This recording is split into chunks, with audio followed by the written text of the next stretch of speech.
Okay, I'll call the meeting to order of the Roads Education Organization doing business as Pivot Charter Schools. It's 9:03 a.m. Roll call, Liz. All right. Let's see. Secretary Halverson. Here. Thank you. Vice Chairman Harrigan.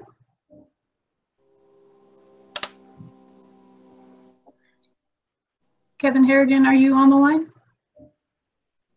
I think he's here, but he might need to be sorting out audio. Board Member Holmes is absent. Chairman Lewis? Oh, I'm here. Is present.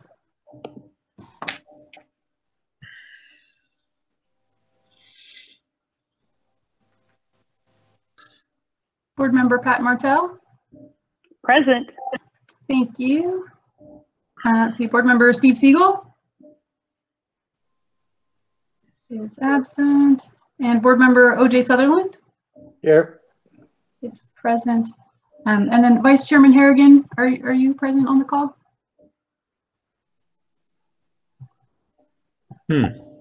Strange, he has an open line. Board Member Holmes was having a hard time getting in, so I'm. Jim, oh, you made it. Okay. Oh, good. I was just sending you a draft. You have the phone number. Great.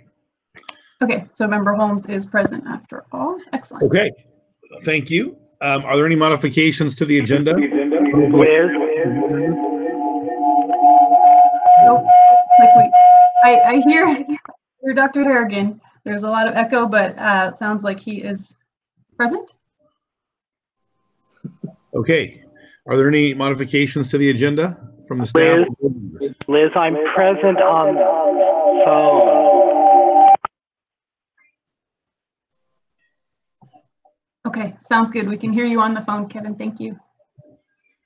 Oh, and actually, Board Member Steve Siegel is joining right now. Great. Okay, then we have everybody. Excellent. Record reflect all in attendance. Good morning, Board Member Siegel. Nice to have you on the call. Okay, again, are there any modifications to the agenda? Seeing none, I'll ask for a motion to approve the agenda. Halverson moves. Who by Martell, Halverson? second. Second by Martell, Martell. second. Martell, second. Thank you. Any further discussion? All those in favor say aye. Aye. Aye. Aye. Opposed? Okay, the agenda is approved. We'll move on to public comment. This is the time and place reserved for citizens, employees, and representatives of school groups to address the board on items not on the agenda. While the board cannot take action upon or discuss items that are not on the approved agenda, but welcomes your comments. Persons addressing the board are asked to state their names and whether or not they are a resident of the district. The board chair reserves the right to limit comments from the public as well as the amount of time spent on any one topic. Are there any members of the public that would wish to address the board at any of our sites this morning?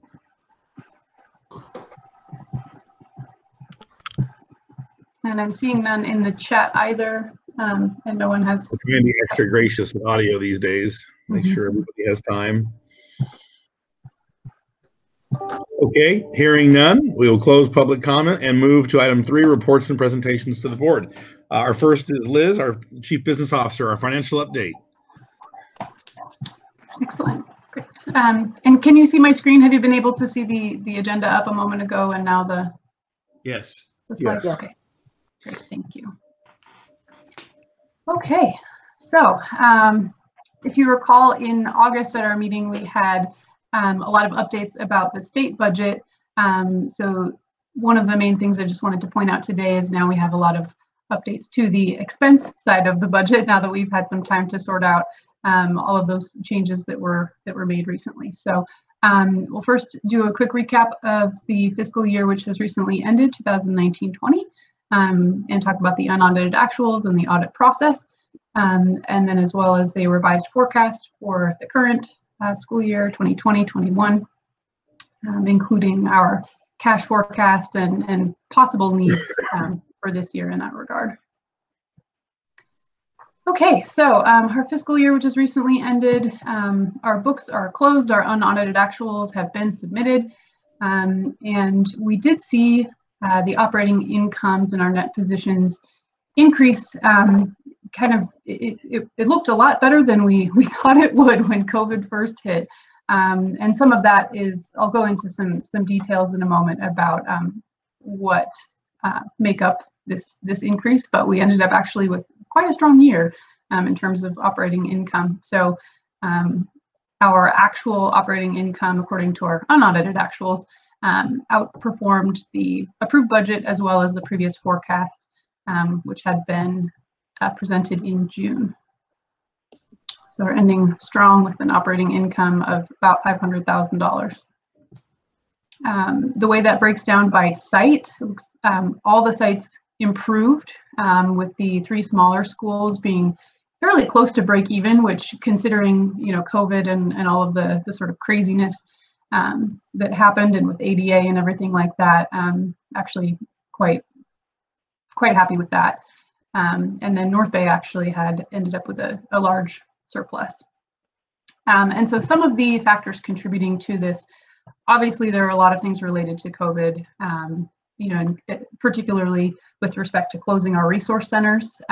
So our travel costs went way down for our administrators who travel from site to site, travel for professional development, all kinds of travel and things like field trips that are kind of in person that we had to kind of stop, in terms of the public health restrictions and closing the resource centers. Also things like office supplies and utilities, with the resource centers closed down, though we saw a lot of savings there as well. Board meeting travel, since all of our board meetings were held via teleconference since the shutdown. So that's kind of, a sampling. Obviously there were costs that increased due to COVID, but some of those have also been a little bit delayed due to supply issues. So for example, we ordered about $30,000 worth of Chromebooks, which still have not come in. So we still have not been billed for them. So we expected that to originally be in the 2019-20 fiscal year, but because of the supply issues we had been experiencing, that actually will end up hitting the books this year. Hopefully we will get those soon. So one other big thing you'll notice here is the LCFF, the J13A approval at Pivot North Bay. That's related to the fire that was in October, November 2019, the Kincaid fire. And we weren't quite sure how much of our initial request would be approved by the CDE. So we had a very conservative forecast for that, but they ended up approving everything that we had requested. So that was a nice healthy boost to LCFF. Okay, any questions on those changes? And the unaudited actual. Just curious, Liz, do we have an update on those Chromebooks? Sadly, no. Okay. They're being very hesitant to commit to a date, and partially because of their own supply issues. They'll order a certain number of devices from the manufacturer, but then when the shipment comes in, it's a lot less than they had actually ordered. So they're experiencing, sort of the same thing on the supply end. But the last I heard, it was supposed to be early October, tentatively, hopefully. Hopefully, It's supposed to be early May, but okay. Thank you. we ordered. We all know it's not. We all know it's not your fault, and the teachers and staff do too. But it's just frustrating. Yeah, and at least we do have the devices that that were used at the resource centers.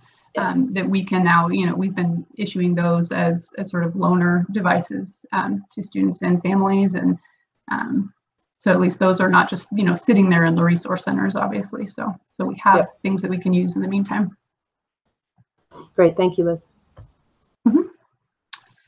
Okay, so at the end of year, June 30th, a quick review of the balance sheet. So in terms of our ending fund balance and net position, so we had a fairly healthy cash balance, and as well as obviously some accrued accounts receivable and things like that, and fixed assets that are depreciating. And overall, after you add in the liabilities, our ending fund balance was about $2.29 million, which was quite healthy. And so it ended up being 28.34% of our 1920 expense. So audit process, we're working with our auditors right now to review the financial data and everything that we had included in the unaudited actuals and once the books were closed. So we should be seeing a draft report in November, and then the board will review and accept the report. As usual, the audit timeline, as far as I'm aware, is still December 15th. There have not been any delays or extensions granted due to COVID, as far as I'm aware. Okay, any questions about 1920 before we move on to the current fiscal year? Yes. Yeah, thanks, Liz. I had a question about the PPP again. Sure. On that slide that was reflected in cash and long-term liability. So in light of the school deferrals and everything else, it seemed that the board made a wise decision using the PPP for our resources, and that will be completely within the requirements set by the Treasury, correct? Yes, so we will talk about PPP a little bit more coming up in terms of impact to this year. But yes, at this point, the PPP on the balance sheet here is reflected as a loan. So, it kind of contributes to part of our cash balance, but then also liabilities. Yes, and I do think we were wise to obtain it, and we have needed it Great. already. So Thank you. Any other questions about 2019-20? Okay, moving on to this year. So I'll go quickly through this part. We already did a pretty thorough recap at the August meeting of the state budget. But the main things that are new compared to the adopted budget from June is that the large cut to LCFF was eliminated. So we have been quote unquote made whole in terms of the funding levels. However, the ADA, as you know, is essentially capped for us at the same level that we had last year reported for P2 in 2019-20. There was sort of a follow-up, a cleanup, that would make some exceptions for certain schools, but non-classroom based schools like Pivot have been excluded from that. So we are still subject to the cap of our ADA from last year. We did receive some. Can I ask a question? Maybe it's for Jana. Is anything happening with that particular weirdness on the ADA? When there's a lawsuit or maybe a lawsuit or something or other? Nothing has changed as far as our cap is concerned at this point in time, no. Okay. We did also receive some learning loss mitigation funds, which was excellent. In the beginning, we weren't sure if those would also exclude non-classroom based schools, because that seems to be kind of a trend that's happening right now at the state level, is they're excluding non-classroom based schools from a lot of kind of things. So it was nice to at least be included in certain portions of those learning loss mitigation funds, because we definitely do have costs related to responding to COVID. So I was pleased to see the state acknowledge that.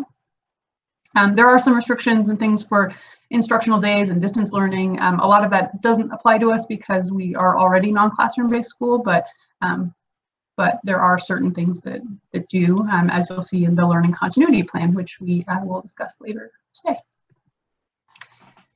This is the same slide from August as well. It just shows that our original budget, we had planned for an increase of ADA, but due to the state budget now, we have to decrease that ADA forecast by about 29, and this is how it breaks down across the sites.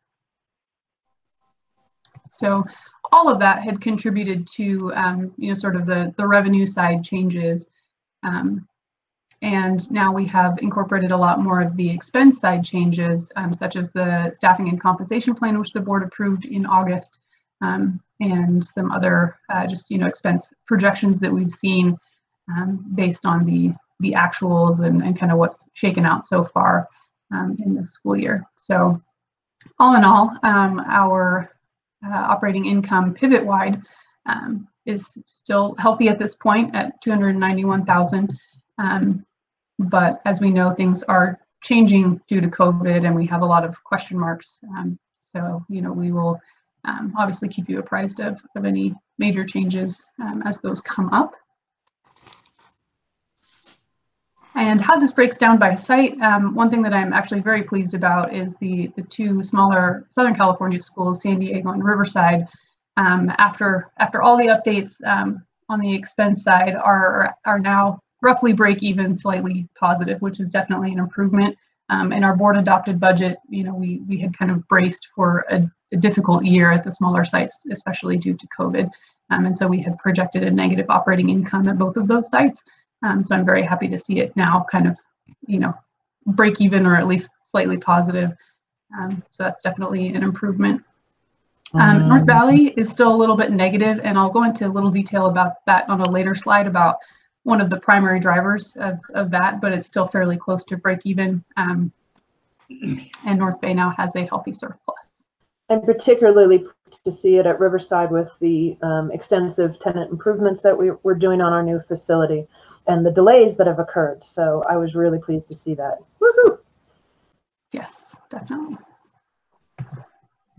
Okay, so here are a few notes about our current forecast.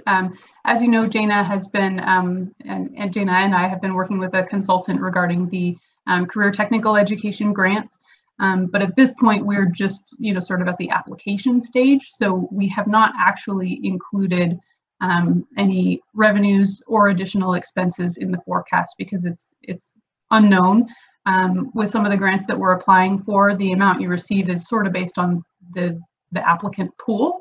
So depending on if other LEAs are applying or not, the amount that we could be awarded varies quite a bit.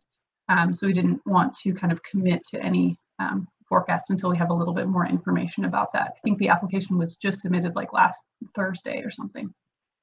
So we'll update you when we have more information about that. North Valley has an interesting situation with depreciation, and it has to do with the fact that depreciation schedules cannot extend past the end date of a facility's lease. So this is our auditors have advised us on our depreciation schedule for some of the improvements that we had made at North Valley, and basically said we have to depreciate everything by the end of this fiscal year because that's when our lease ends. So we're working with them to see if we extend the lease now sooner rather than later, if we can kind of extend that depreciation schedule back out to what it would have been, which would have been for another, I think, 3 years after this year. So right now, the way it sits in the forecast, it is causing kind of a disproportionate amount of depreciation compared to what we usually see in a normal year. So it's about $60,000 worth of depreciation. So if we were to reduce that, if we are able to change the schedule, this $20,000 or roughly $22,000 deficit in terms of the operating income would become positive.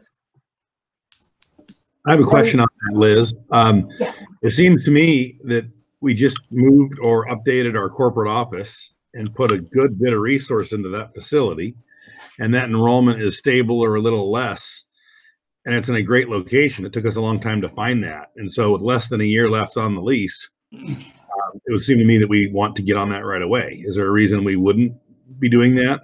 And I can't imagine with a commercial building is going to want to lose a steady tenant right now. Right. So this lease is for the North Valley Resource Center, which is the one that we've been in for, I think it's 5 years now. This is our 5th year. So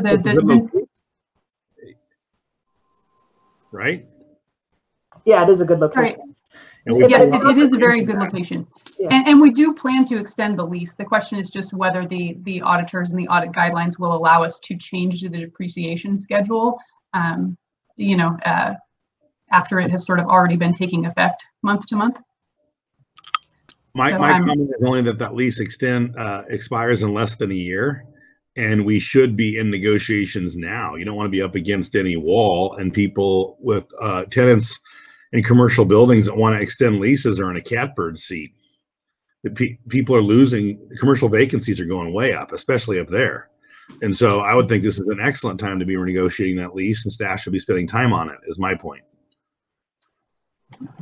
We'll do. And we do have an option in our lease to extend. So I think it should be fairly straightforward. I don't think there should be too much negotiation involved. Well, I think we should be negotiating a discounted rate, perhaps. I don't think we should extend the lease as it says, is what I'm saying. I think agree. to have a commercial tenant that is a good paying tenant and a stable tenant is gold these days. I think we should be renegotiating all of our leases that have less than 2 years on them. I'd ask Board Member Holmes, do you have any thoughts on that? You're in that business a little bit.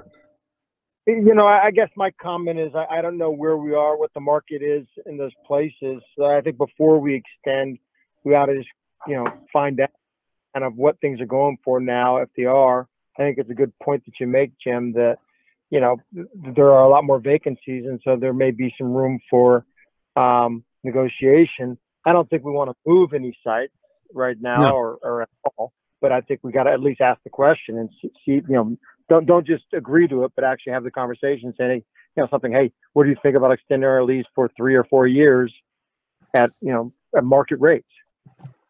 Because if rates had gone up, when we go to extend, they're going to want to increase. So we would ask for the same thing, right? Right. Okay. Any other comments on that, board members? Yeah. Hi, Steve.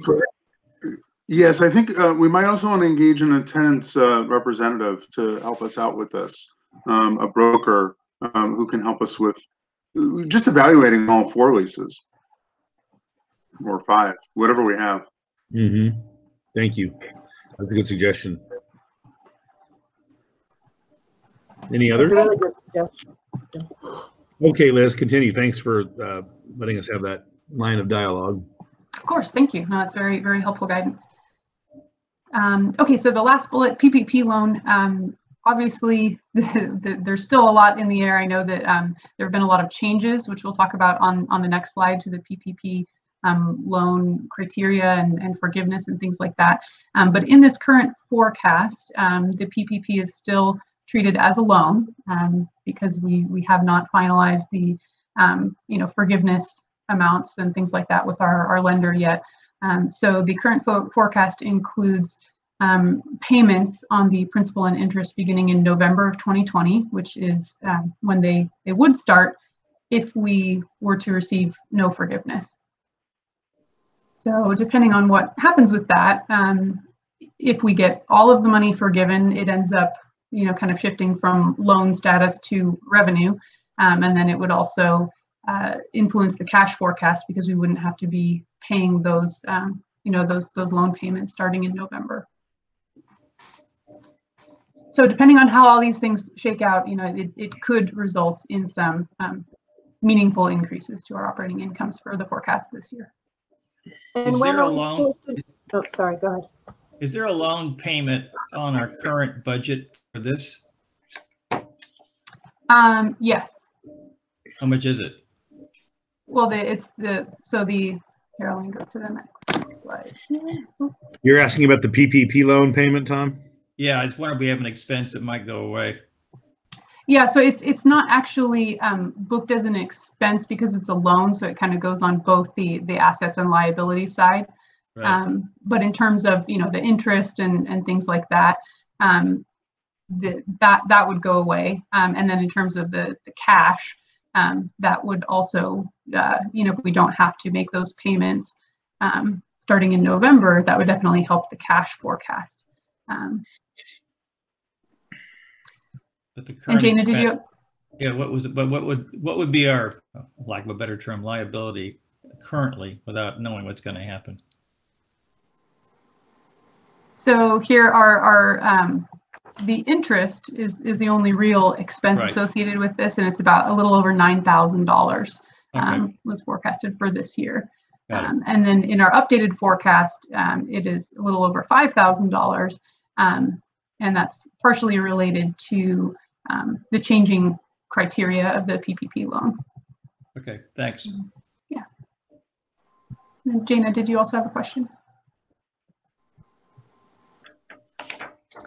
Oh, I was just asking for the board's sake when we were supposed to find out about how that can be booked and whether it's a loan or it's a.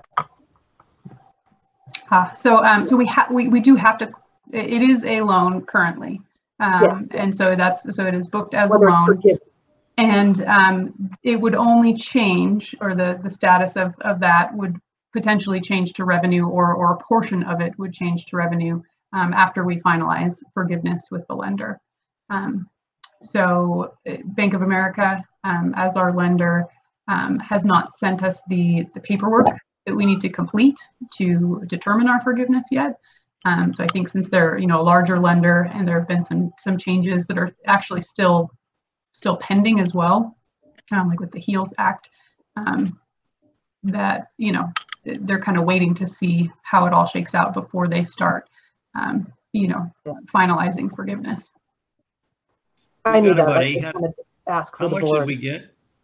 800,000 or?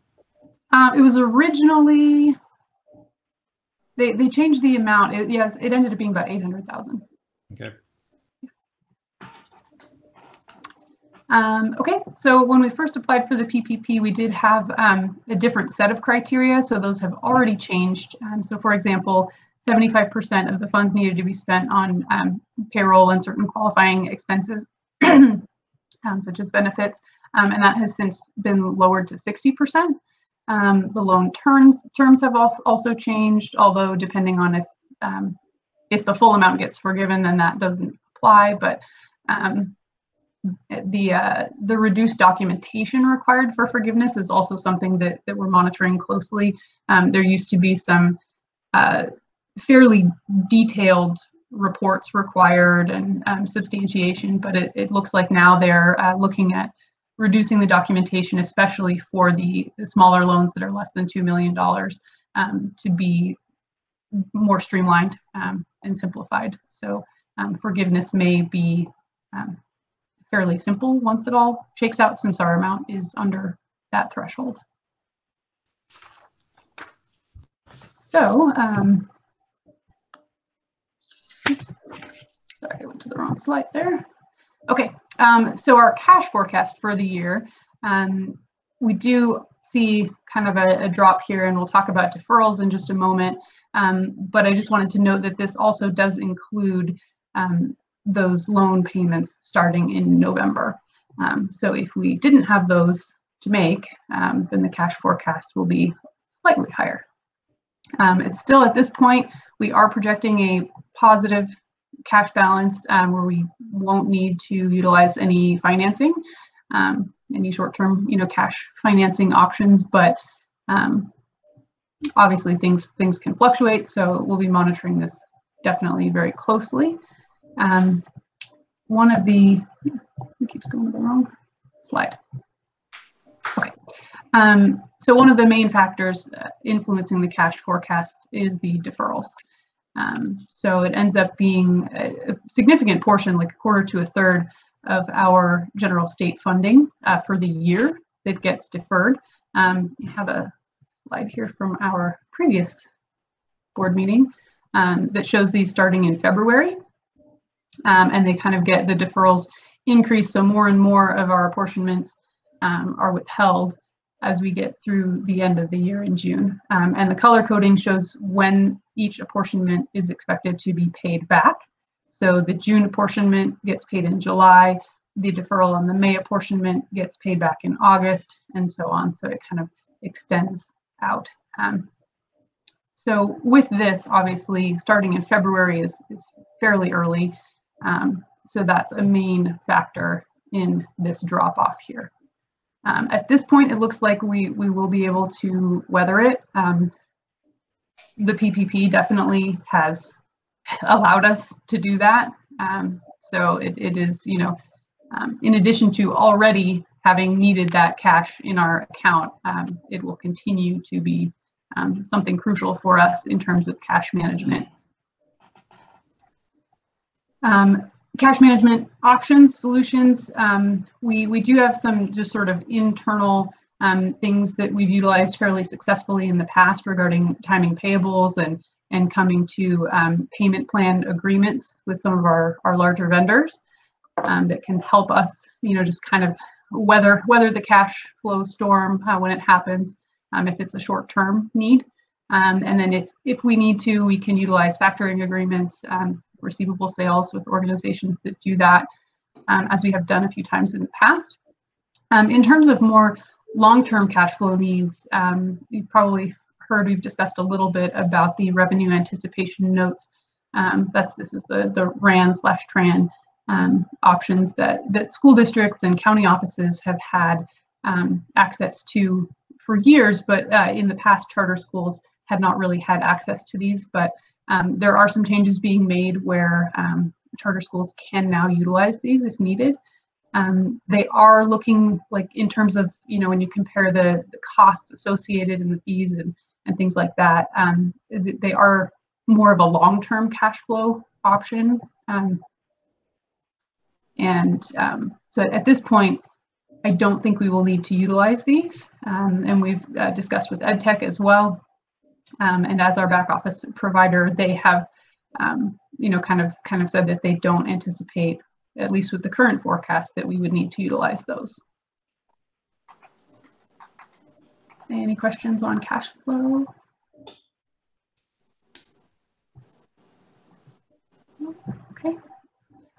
Okay. So just to sum up, obviously we're still closing out the final fiscal year 20 audit and things like that.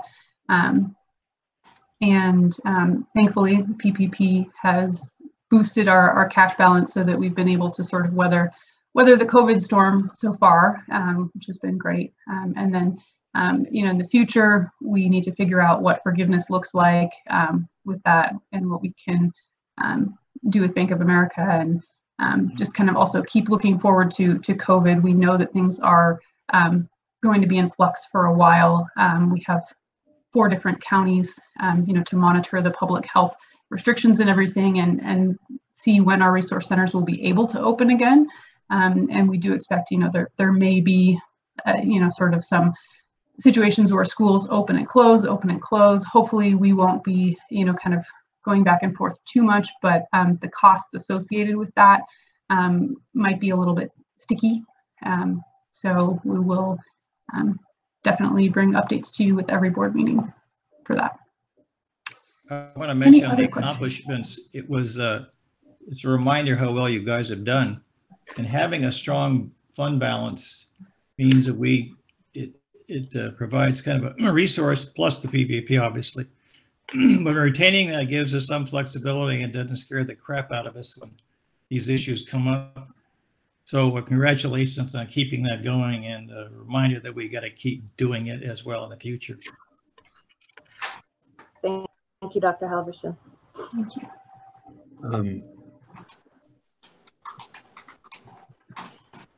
Any other questions? Or?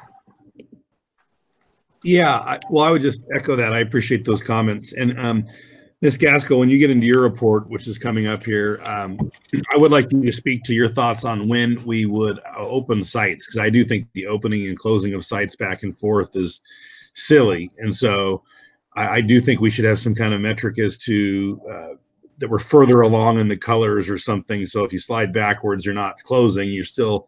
I'd like to hear your thoughts on that when you get to your report. Thanks. Sure. Oh, I have one thing, Liz. On expenses, you're going to get to the budget, I guess, here, but on expenses, are the pay increases already included? Yes. Okay. We're looking Yes, really strong. Good job. Yes. We're looking Let really me just show you.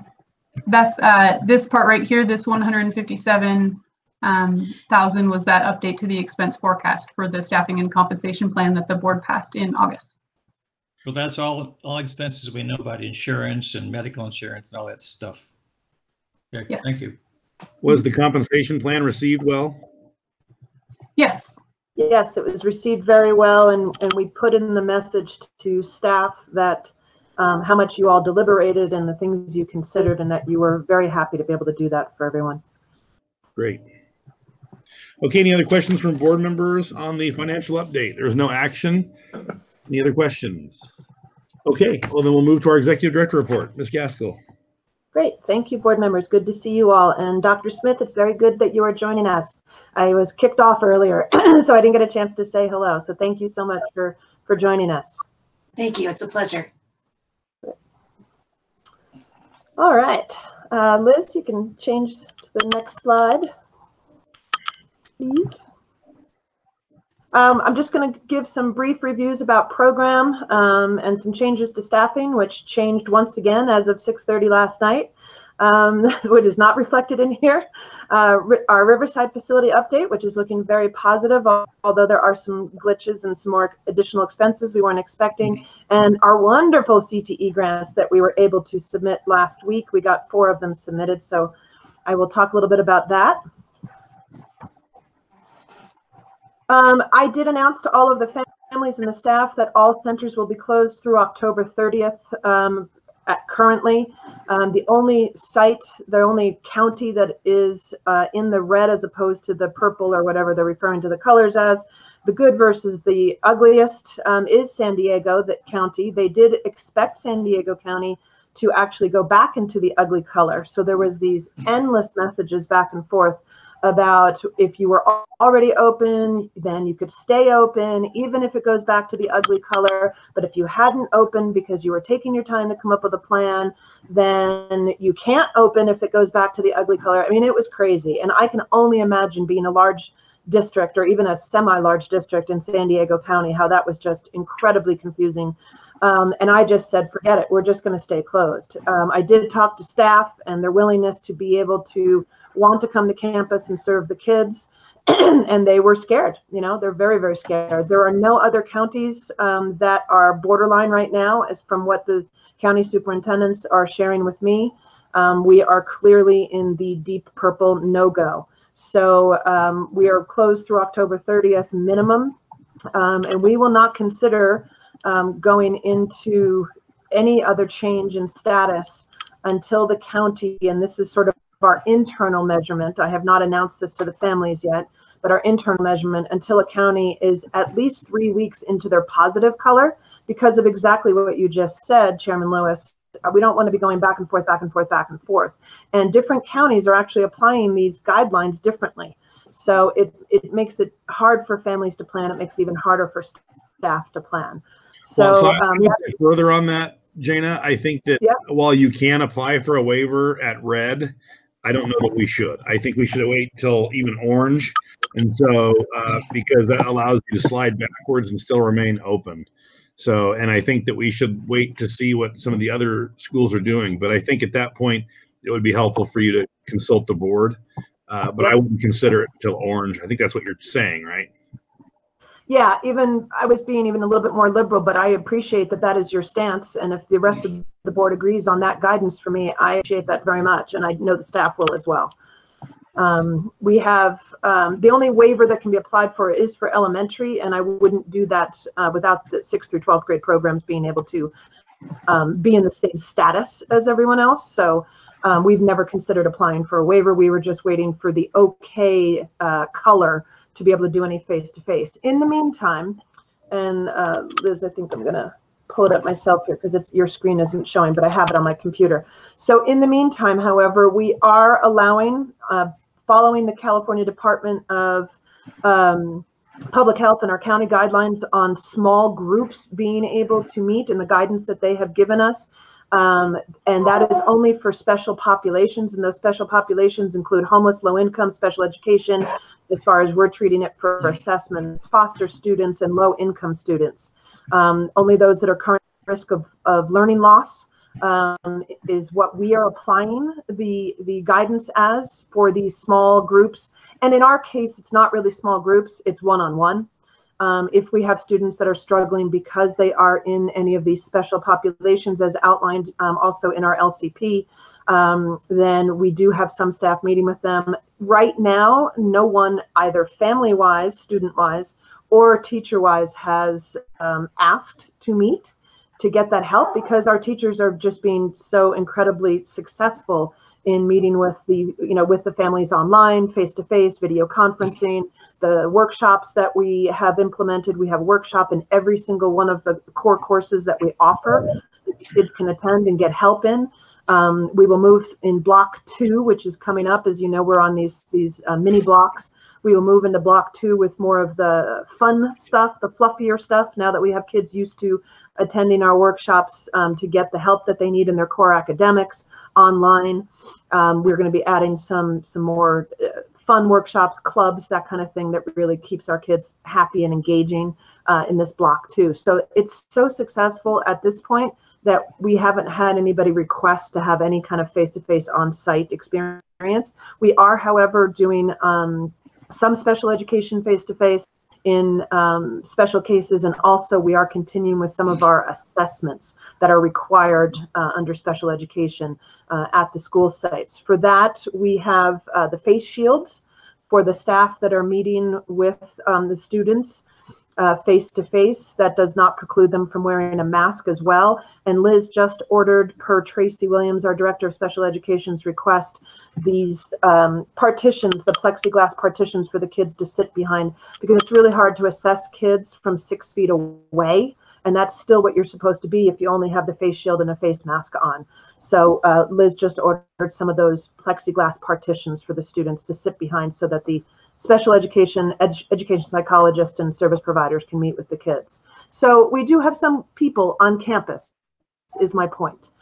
It's very, very, very minimal. And as I mentioned in the last board meeting, we have them, obviously attesting to not having been in contact, attesting to not having had any symptoms. We're taking their temperatures, and they're having to write their temperatures down every time they walk in the door. Every single employee, every single student, every single parent, every single time they step foot on campus. So there is some pending legislation that will require us to broaden these requirements for tracking on site through 2023. I'm not following it right now. I'm just going to wait until it happens. I don't know where it stands at this point, but I know it is pending as I get my legislative updates on a weekly basis. So that'll be really interesting. I think it is being edited given our inside scoop that we have on some of the changes, but 2023, they will have us be doing a very, very, very close monitoring of any person that steps on the campus, including like UPS delivery people. So it'll be interesting. Any questions about program? Our workshop schedules, our workshops have been great. I think Lindsay did some incredible videos for kids and easy access to the workshops. And so we're pretty excited about that. Any questions? All right. And just one more quick question. So I apologize. I was having an issue with my screen sharing. I think I've sorted it out. Can you all see the program slides well now? Okay. Yeah. Sorry about that. And Jana, I want to reinforce what Jim said about reopening. I'd be more conservative than liberal on this one. And we don't want things being changed right and left. We want to make sure it's fairly stable, and then we can reopen. So I'd lean more toward waiting than initiating action. I appreciate that, board, and I know staff will too. Was someone coming in? The thing that's even scarier, Dr. Halverson, and any other board members that feel the same way about this, is once you were open, you were allowed to stay open per the guidelines from CDE and the CDPH, even if the color changed, which is scarier to me. I think reopening could cause the colors to change, obviously, in large districts. So you were allowed to stay open once you were open, even if the color changed. And that really made staff and families uneasy.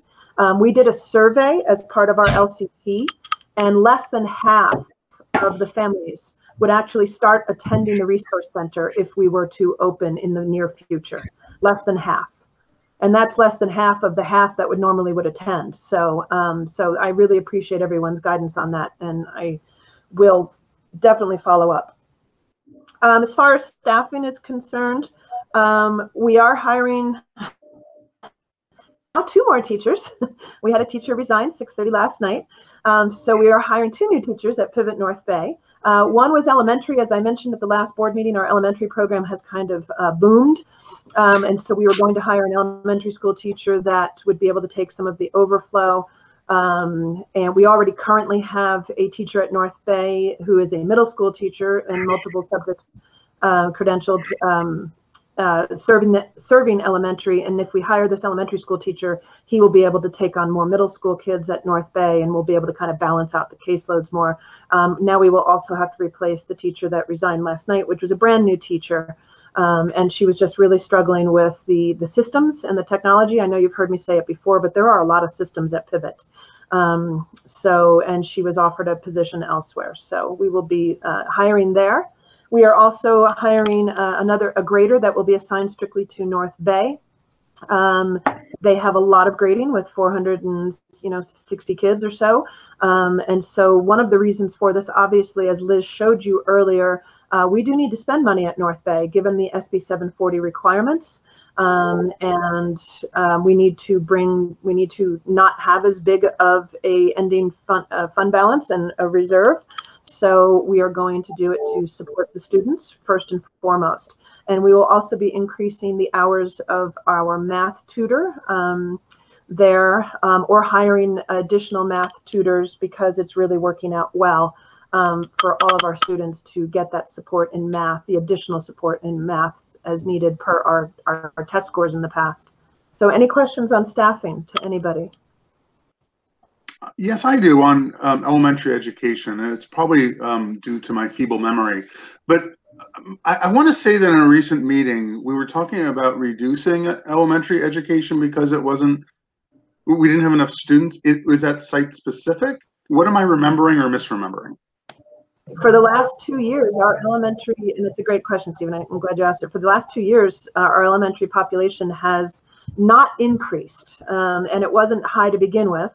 And then this year, boom, we discussed at the last board meeting that perhaps some of these families will not be returning in a year if COVID goes away or if mask rules go away, because that is a concern of a lot of elementary parents. And we will plan accordingly, because a multiple subject, we actually put in the ad for the elementary school teacher preference will be given to teachers who have middle school experience. Depending on the assignment that a teacher has, they actually, the same credential could be used for middle school and elementary, a multiple subject teaching credential, so that we could use this person in the future if the elementary population goes down at different grade levels successfully. We're allowed to use any credential for any grade levels, but that's not the best practice. So it has just boomed because of COVID, and we know that we might lose them. I do think, and we mentioned this last time, just to remind everybody, I do think that more will stay in some cases, because I do believe there is movement for any, immunizations is an issue with a lot of people and not wanting to have little ones immunized. And there is movement already to have the COVID vaccine be part of the immunization requirements. It's not a law, obviously, because it doesn't exist yet, but I do see that happening. And I do think some families will not want to do that. So I think, there's a good chance that while we will lose some, if all school sites open up for all-day programs 5 days a week in their local districts, that we will keep some for all of those reasons. So, but yeah, it was a shocker to us. It was a shocker. And, in Riverside, with our new facility and the huge space that we will have for elementary and the stations we're able to create and everything, we're pretty excited actually to have 35 kids. So all right, on to the Riverside facility. I mentioned last time that there was a pump that had to be installed. We had to have new electrical and new plumbing design. It's going to cost another 10 grand. I'm working with the landlord on that. It really is because of requirements of the school, though, so I'm pretty sure that's going to be on us. There's a few other things that I'm pushing back on the landlord to help us with that we believe is within our lease with them that should be on them, including the new fire requirement. It's a system that is outside of our suite and is actually for the entire building that our suite is in, that the city is now requiring. It's not the alarm thing that we submitted early for to avoid the changes 2 years ago. It is a whole different requirement. And so the landlord is pushing back a little bit, so we're having good negotiations. I will reach out to the facilities committee if those negotiations don't go well, which they're going fairly well. We have obviously fixed the mold issue. The landlord paid for all of that. There is some warping in the, they didn't replace the drywall, and the landlord needs to replace the drywall because the mold issue was on them. And so again, they have agreed to do that, but it did take a little prodding on my part, but they've been working with us very well. So we just submitted the redesign for the new pump. to the city. That's a little bit of a time sucker because they're going to have to review it. Hopefully they will come back with the okay on it. It just got resubmitted on Monday. I gave my approval for it. We just got the plans on Friday of last week. So, you know, a few little delays here and there, but it's starting to look good. And I know, Mr. Chairman Lewis, you were going to swing by sometime in early October to see the progress. I think that would be awesome. It would be a perfect time for you to do that. I would appreciate that. Yeah, I could come down on a Thursday evening instead of I have a meeting down in LA area on Friday afternoon, so I could come by Thursday evening and see it Friday morning, October, I think it's 8th or 9th. So I'll work with you on that. Perfect. That would be great. That would be awesome. Any questions on the Riverside facility? It's moving along better than it was. What's the, remind us again, the completion date expected? We just talked about it this week because so much was hung up on the pump project and the mold. And we're looking at probably end of November, beginning of December. That's best case scenario. I think we'll definitely be moved in by the first of the year with everything moved. So now that we have that date in mind, we have to negotiate an extension on our current lease. But as you all know, many of these retail centers are struggling, and so I don't see a problem with that. And he knows that. We've been talking about it for a year and a half now. So. Yeah. And the furniture company is waiting patiently. We gave them a deposit 2 years ago, waiting patiently, and they're waiting for that date to move in. That'll probably be early December, end of November, early December for them to move build all the furniture. As you know, it's all built right there on the spot, put into the facility. So, have you checked in with them on production timelines? Because as we'd heard about the computers earlier, everything is taking so long. We actually realized even for our police cars, which are our Dodge vehicles, we have to order them now for an April delivery. That's wow. That's how far out just things aren't. And so all these durable goods you think you're going to have, you're not. So just make sure you're checking on those as well. They may not be as available. Yeah, absolutely. Liz, Bill, and I have been working really closely with them on that. They actually have been storing all of the parts for like a year and a half for us. So they have most of them now, and I'm getting a little frustrated having to store them. I don't blame them. Questions about the Riverside site while we have a pause for Jana so she can catch her breath? None here. Sounds like it's going better now that it finally got going, so that's good. Okay. Go ahead, Jana. Thanks. So the career technical education, as you all have put into our strategic plan for the last 2 years, we really have wanted to focus on this. We've tried various routes to get it up and running. A big part of the challenge is staffing and having the calories to spend on writing grants and whatnot. You approved our consultant's contract at the last board meeting with one change, and she has sent that to me. And she did a great job, albeit we were all kind of rushing at the end, but that's always the way grants work. Liz was incredibly helpful in building the budgets and working with our consultant on that. And we got 6 grants submitted. We got agriculture, construction, and business. We have staff that already qualify for the CTE credentials. And we're talking about a possible planning grant for the medical CTE, at least in Southern Cal. In our Riverside and our San Diego facilities, and probably also the Northern Cal, but we'll see about those. So I'm really excited about that. We'll know in December, probably a little bit earlier than that. The money comes in December, actually. So, and as Liz mentioned earlier, it's this first round of grants. We're submitting a few others, but this first round of grants is really going to be dependent on how many other people submitted grants. So either people have a lot of time on their hands and lots of people submitted and we'll only get a little bit of money, or people are really crazed right now and not many people submitted and we'll get more money. And I'm thinking it's going to be the latter. So I'm very excited that we're finally getting some money behind our CTE program. So, here's just sort of a rough estimate. This is, like I just said, it's talcum powder. We have no idea how much we're going to get. So. None of this is in the budget, as Liz mentioned earlier.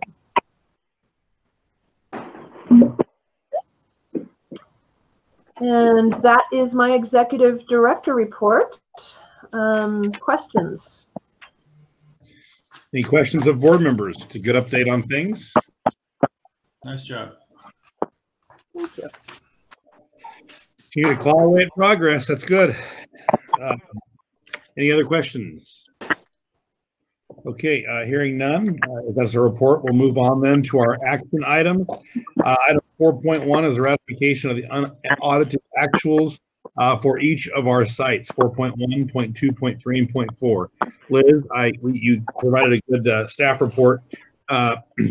Really interesting to see. I know we've got Smith on the line. We're pleased to stand up to your requirements. They're very thorough. You definitely do a good job over there. And it was really interesting to see. But Liz, good job on making sure we're continuing to meet the Riverside requirements as well. Do you have any other comments, Liz? No, I don't think so. Just other than we did submit these already as usual due to the timing of our board meetings. We often do a ratification instead of an advance approval here. So this is a ratification, and they were all submitted on time by the September 15th deadline. Do you have any questions of board members on the ratification of the unaudited actuals? Okay, hearing none, I'll ask for public comment on this item. And we usually take these items as one vote, but the minutes reflect individual action. But I do want to see if there's any members of the public that would like to comment on items 4.1 to 4.4.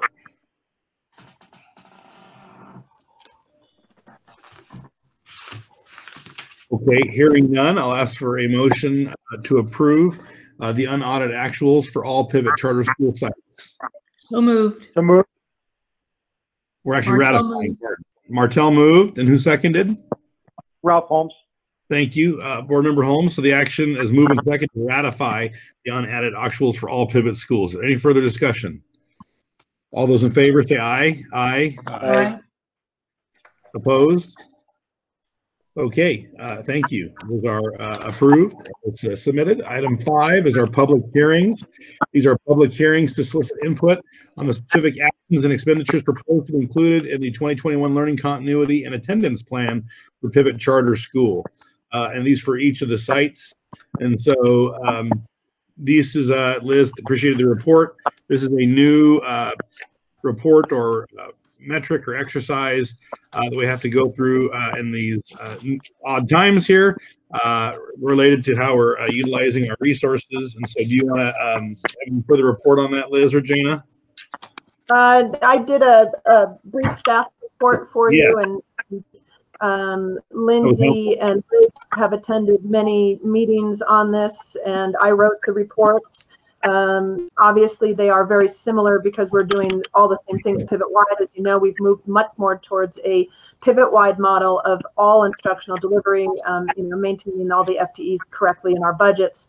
So I really have to say, and it is an exercise, and it replaces the LCAP, but it really did get us thinking about how we're spending the monies and how we're going to support students that are at risk of learning loss. We do have more students not participating in some instances than in the past, and so our staff are doing such an amazing job. Special ed, general ed, our counselors, our ed psychs, our site coordinators, our site admin, in supporting these kids and checking in on their mental well-being and their emotional status, as well as their academics. Everyone is super stressed. I have to be honest. It's just the way the world is right now.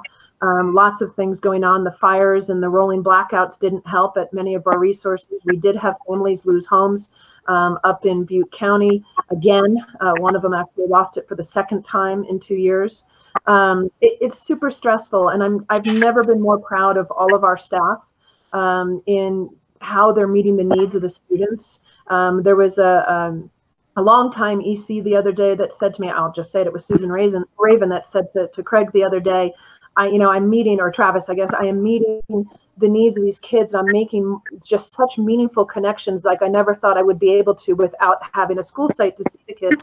And she was just floored, and she's been here for 6 years. And that is the sentiment and the feedback I'm getting from all of our admin teams everybody is just working really, really hard to support these kids. And these plans are, really reflective of what we're doing. So more so, I'll be honest, I just think more special care was put into these LCPs. LCAP tends to be a little bit more prescriptive. And these were, what are you really doing with, to support these kids, and we got into detail on it. So hopefully it makes sense to you all what we're doing, and it's really clear to the state what we're doing to serve kids. And I just want to say I'm really proud of our staff.